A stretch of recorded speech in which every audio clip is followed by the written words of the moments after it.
I never thought I'd be the kind of person to post on Reddit, but here we are. I wish I could say this is just some stupid family dispute, the kind that gets resolved with a few awkward holiday dinners and passive-aggressive small talk. But it's not. It's worse. My name's Evan Harris, 35M, and up until a few months ago, I still believed that my mom would always have my back. That no matter how bad things got, family meant something. I don't believe that anymore. And it all started with my dad's house. My dad, Tom Harris, was one of those guys who built things to last. He ran a small but respected construction business in Denver, and he treated his workers like family. People trusted him, not just because he did good work, but because he was the kind of man who kept his word. If he told you a project would take 6 weeks, it took 6 weeks. If he promised to fix a mistake, he did it without argument. He built our house with his own hands. Every beam, every shelf, every detail, his fingerprints were on all of it. The woodwork in the living room? He carved it himself. The back deck? He spent a whole summer perfecting it, making sure every board was just right. That house wasn't just where we lived, it was proof of everything he believed in. Then, out of nowhere, he was gone. It happened so fast. One morning, I was talking to him about getting the Mustang ready for a car show. That afternoon, I got a call from my mom, sobbing so hard I couldn't understand her. By the time I made it to the hospital, it was already over. A heart attack. He was only 58. The funeral was packed. Contractors, old business partners, even some of his competitors showed up. That's the kind of man he was. People who had nothing to gain still came to pay their respects. Afterward, there were the usual legal headaches, but Dad had planned everything down to the last detail. His business went to his most trusted employees. The house? That was mine. Not ours. Mine. His lawyer, Mr. Anderson, walked me through the will. Dad had been very clear about why he left the house to me. Your father wanted you to have this, Evan, Mr. Anderson had said. He knew you'd protect it. At first, Mom didn't seem to care. She even said she was relieved not to have to worry about the house's upkeep. I told her she could stay as long as she wanted. I had no plans to kick her out. I just wanted to keep the house and the family, the way Dad had intended. Then she met Steve. I remember the first time she mentioned him. It was casual, in passing. Oh, Steve from my grief group recommended this book. Then it became, Steve said it's normal to feel this way. And then, before I knew it, Steve was living in my dad's house. He wasn't alone, either. His 2 adult kids, Jake, 30M, and Kelly, 32F, moved in too. At first, I tried to be understanding. Mom was grieving. Maybe having people around helped. But the first time I came over and saw Jake sprawled out on Dad's recliner, beer in hand, barking at the TV like he owned the place, something in my gut told me this wasn't temporary. Things changed fast. Mom stopped talking about Dad. She threw out the garden he helped her plant, saying it was too much work. When I walked through the house, I started noticing little things. Dad's tools weren't in the garage anymore. Some of his old work shirts, the ones he never threw away, were missing from the laundry room. The final straw? One weekend, I came over and found contractors ripping out the built-in bookshelves in the living room. The same shelves Dad and I built together. The last project we ever worked on. And Steve was standing there, supervising, like he was king of the goddamn castle. What the hell is going on? I demanded, stepping over a pile of wood. Steve turned, raising an eyebrow. Relax, Evan. These were outdated. We're modernizing. I felt my jaw tighten. Modernizing? You don't touch anything in this house without my permission.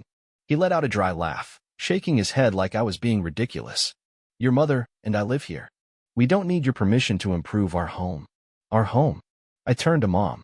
Surely, she'd back me up. But she just sighed, rubbing her temples. Steve knows about these things, Evan. He's just trying to help. That's when I realized. I had already lost her. I tried to let it go. I told myself she was just lost in her grief, that she'd wake up and realize what was happening. But then, while I was out of town for work, Jake sold Dad's tools. Not just a couple. All of them. The same tools Dad used to build our house. The same ones he taught me how to use when I was a kid. You weren't using them, Jake shrugged when I confronted him. That was it. They had to go. I called Mom the next day. I gave them 2 weeks to move out. She cried, begged, told me I was being cruel. Steve, of course, called me afterward. Furious. Listen here, Evan, he said, voice sharp. We've built a life here. You can't just kick us out because you're stuck in the past. I gripped my phone. Built a life? Steve, you moved into a house that wasn't yours and started ripping it apart. Oh, come on, he scoffed. We've put in sweat equity. We made this house better. Your dad isn't here anymore. You need to think about the living. Think about the living. I hung up on him. And then I got the letter. No return address. No signature. Just one sentence, typed on a plain white sheet of paper. Be careful. They're planning something. I read it 3 times, my pulse thudding in my ears. I didn't know who sent it. A concerned neighbor? Someone from Dad's old business circle? But I knew one thing for sure. Steve wasn't going to go down without a fight. I barely slept that night. I kept staring at the letter, reading the same words over and over again. Be careful. They're planning something. The logical part of my brain told me not to overreact. Maybe it was nothing. Maybe it was just some busybody neighbor who had seen how tense things had gotten and decided to stir the pot. But my gut told me otherwise. Steve wasn't the kind of man to just roll over. And the fact that someone out there felt the need to warn me? That meant something. The next morning, I woke up feeling like I was already bracing for a punch I couldn't see coming. 2 days left. I decided to drive by my house, to see if they were actually packing. Maybe, by some miracle, they'd accepted reality and were getting ready to leave. The second I pulled up, I knew that wasn't happening. The house looked the same. No moving trucks. No boxes stacked by the door. Instead, there were more cars than usual, people I didn't recognize coming and going. I parked and got out, my hands already clenched at my sides. When I stepped inside, my stomach dropped. The living room was full of people. I wasn't expecting some quiet family gathering, but I also wasn't expecting a full-blown intervention. Mom stood at the front of the room, her hands clasped in front of her, eyes already red like she'd been crying. Steve stood beside her, arms crossed, looking way too smug for my liking. And then there was the pastor. I should have turned around and walked out right then. Instead, I stayed. Big mistake. The pastor cleared his throat. Evan, we're all here today because we love you. I almost laughed. Right. That's why I wasn't invited, huh? He kept his voice calm, like he was talking to a wild animal. We're worried about you. About the choices you're making. Choices. I repeated. You mean enforcing the fact that this is my house? The pastor smiled like I had just proven his point. This isn't about legalities, son. It's about what's right. That's when the floodgates opened. One by one, they stood up and took turns guilt-tripping me. Mom's old friend talked about how I was breaking my mother's heart and how she had sacrificed everything for me. Dad's former secretary actually teared up while saying my father would be ashamed of how I was treating my own mother. And then Kelly stood up, placing a hand on her stomach for emphasis. Do you really want to put a pregnant woman out on the street, Evan? Her voice wavered, full of artificial fragility. My jaw clenched so hard my teeth ached. This was all planned. Steve must have rallied everyone he could, twisting the narrative until I was the villain. And for a moment, just one stupid moment, I felt something crack in my resolve. Maybe they were right. Maybe I was being too harsh. Then I looked around the room. Most of these people hadn't even shown up to Dad's funeral. And now they were standing in his house, telling me what he would have wanted. Something inside me snapped back into place. I stood up slowly. All right, I said. Since we're all here to talk about Dad, let's actually talk about him. I pulled out my phone and opened my photo gallery. I turned the screen toward them. This, I said, showing them a picture of the built-in bookshelves in the living room, is what Dad and I built together. I swiped to the next image, a pile of wood in a dumpster. And this is what Steve did to it. Murmurs rippled through the room. A few people shifted uncomfortably. I kept going. This was Dad's workshop. Next photo, the way it used to be, filled with tools, carefully labeled, perfectly organized. Then I swiped again. Jake's CrossFit setup. And this is what Jake turned it into. The murmurs grew louder. I took a deep breath and unfolded Dad's letter. The room went still. I read it out loud, every word. By the time I finished, no one had anything to say. Because Dad hadn't just left me the house. He left me a responsibility. One by one, people started leaving. The weight of their judgment had suddenly disappeared, like they'd realized they'd been played. Some of them avoided my gaze. Others gave me awkward pats on the shoulder as they slipped out the door. The last person to go was Mr. Cooper, one of Dad's old business partners. He shook his head, muttering, "Damn shame," before squeezing my shoulder. "You're doing the right thing, kid. Don't let them get to you." And then it was just me, Mom, Steve, and Kelly. Mom was staring at the floor, silent. But Steve? Steve was livid. "You smug little shit," he spat. "You think you won? You think this is over?" I met his glare. "It is over, Steve. You have 2 days to get out." His hands curled into fists. You really think you can just throw us out like trash? You already packed up Dad's legacy and tossed it. I shot back. Why should you get to stay? Steve turned to Mom. Lindy, tell him this is insane. She flinched, but didn't speak. For a split second, I thought, maybe she'd finally seen through him. Maybe she was about to tell him to leave. But then she shook her head. You're breaking my heart, Evan. And just like that, she walked past me, disappearing into the house, choosing him over me. I stood there, hands shaking. I don't know how long I stood there. But I knew one thing. In 48 hours, they were gone. No matter what it took. I barely slept that night. Every time I closed my eyes, I saw Mom walking past me, shaking her head. That damn sentence kept replaying in my head. You're breaking my heart, Evan. No, Mom. You broke mine.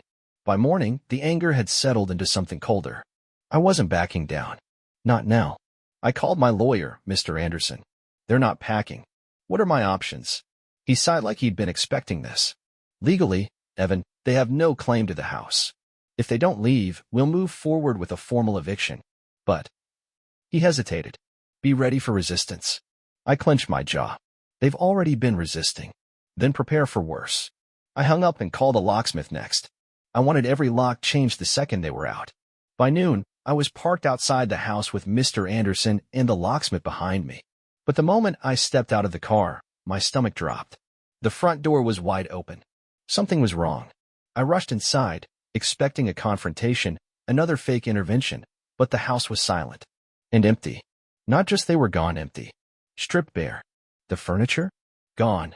The rugs, the light fixtures, even the fucking cabinet doors? Gone. For a moment, I just stood there, trying to process what I was seeing. Then, like a man sleepwalking through a nightmare, I moved through the house, taking it all in. The kitchen? Bare. The living room? Empty. The hardware on the doors? Missing. I walked into what used to be Dad's workshop, and my stomach twisted. The pegboard wall where Dad meticulously hung his tools? Ripped down. The custom workbench he built for me when I was a kid? Gone. The framed blueprint sketches of his first ever construction project? Vanished. They hadn't just taken things. They had taken him. I swallowed hard, forcing down the lump in my throat. My hands clenched at my sides, nails digging into my palms. A quiet voice behind me broke the silence. Evan. I turned. Mr. Anderson stood in the doorway, looking just as stunned as I felt. Then his gaze dropped to something on the counter. A single piece of paper. I stepped forward and picked it up. Hope you're happy. Steve and family. I exhaled slowly through my nose, my grip tightening on the paper until it crumpled. Happy? Happy that they gutted my father's home out of spite? Happy that my own mother had let this happen? My throat burned. My chest felt tight. But more than anything, I felt something snap inside me. Document everything, I said quietly. Mr. Anderson nodded. We'll press charges. I pulled out my phone and started taking photos. The empty rooms, the missing fixtures, the hollowed-out shell of what used to be my home. Somewhere deep in my gut, I had known it would end like this. But that didn't make it hurt any less. I don't remember leaving the house that day. I don't remember driving home or unlocking my front door. All I remember is the quiet. The kind that settles into your bones and makes everything feel heavier. I sat at my kitchen table, staring at my phone, my thumb hovering over Mom's contact. I wanted to call her. No, I wanted to scream at her. I wanted to ask her how she could let this happen. How she could watch Steve and his kids strip our home down to nothing and still stand by them. But I already knew what she'd say. Evan, it's just stuff. You're too attached to the past. Steve was only trying to help. She would never take responsibility. Never admit she let a parasite into our family and watched as he destroyed everything Dad built. I clenched my jaw and set my phone down before I did something I'd regret. Instead, I did the only thing I could. I got to work. For the next week, I documented everything. I made a full inventory of what was missing, every light fixture, every appliance, every scrap of wood that had been torn out. I scrolled through old photos, matching them to the bare walls and empty spaces. Mr. Anderson helped me file a police report for theft and vandalism. I wasn't naive. I knew most of it was gone forever. The tools? Probably sold. The workshop? Gutted beyond repair. But this wasn't just about getting my things back. This was about making sure they faced consequences. And then, just when I thought I was done, just when I thought I had seen the worst of it, I got a phone call. It was from a local salvage yard. Hey, "I think we have something that might belong to you," the guy on the other end said. "Some guy came in last week trying to sell a bunch of old wooden cabinets. Said they were antique restorations, but something about it felt off. We looked up your police report, and, well, you should probably come down here." I was in my car before he even finished talking. When I got there, my stomach twisted. There it was. Dad's workshop shelves. The carved mantelpiece from the fireplace. And worst of all, the fucking doorframe with my childhood height mark still on it. I stood there, staring at it, my heart pounding in my chest. "You okay, man?" the salvage guy asked. I swallowed hard. "Yeah, just give me a minute." I don't even know how long I stood there, running my fingers over the faded pencil lines, 3 feet, 5 inches, 4 feet, 1 inch, all the way up to my last mark at 18. They had sold it. They had actually tried to sell my goddamn childhood. The rage I felt in that moment? I can't even describe it. It wasn't just anger. It was betrayal, grief, fury, and heartbreak all tangled into something white-hot and consuming. But beneath all of it, there was something else. A cold, sharp determination. Steve thought he could take everything from me. Thought he could erase my father, erase me. He was about to find out just how wrong he was. I stood in that salvage yard for a long time, just staring at the doorframe. It felt surreal. Like looking at a ghost. Every single mark, every number, every faded pencil line, it was all still there.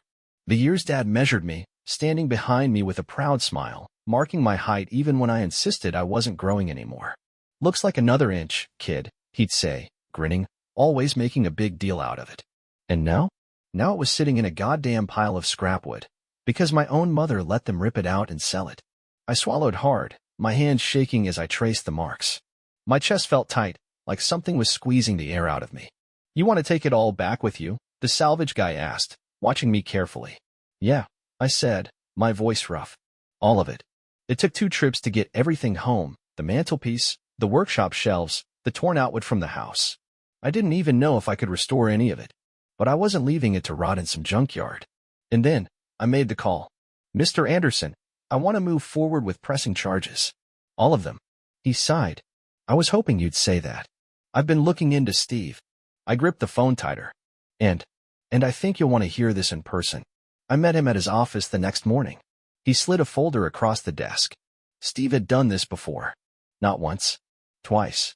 Both times, the pattern was the same. He found a grieving woman with property, moved in, took control, and slowly bled her dry. The first woman lost her home entirely. The second one had to go through years of legal battles just to get her name back on the deed. "Your mother isn't the first," Mr. Anderson said, shaking his head. "But she can be the last."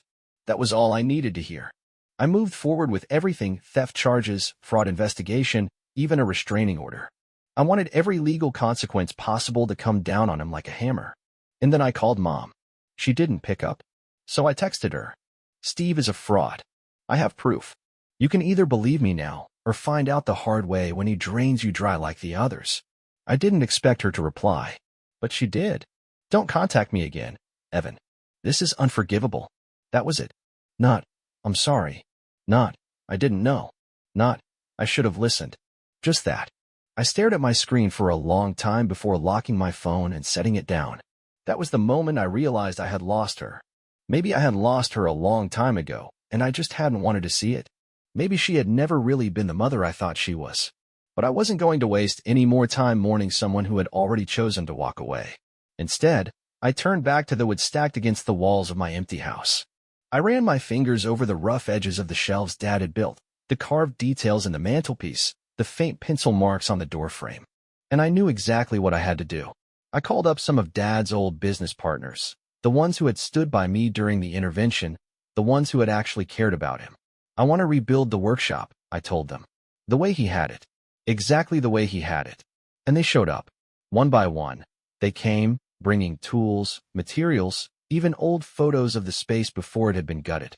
They worked beside me, showing me the same techniques Dad had once taught them. Piece by piece, we rebuilt it. The workbench came first, then the shelves, then the carefully marked pegboard wall.